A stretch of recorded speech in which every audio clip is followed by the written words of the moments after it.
বাবা আমার বাবা ওরা দেখে নিয়েছে। আরে বলবে যে র্যাপিডো আলাওটা।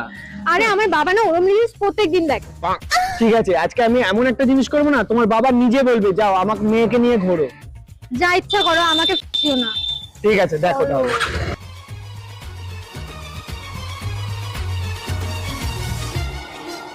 तो रुको जरा सबर करो। বলছি ম্যাডাম টাকাটা। বাবা র্যাপিডো। अब ये कौन है बे? ঠিক আছে তুই ঘরে যা, আমি দিয়ে দিচ্ছি। चलो भाई देखो अब मैं क्या करता हूँ। স্যার আপনার হলো 15,000 টাকা। কি 15,000 টাকা র্যাপিডোতে?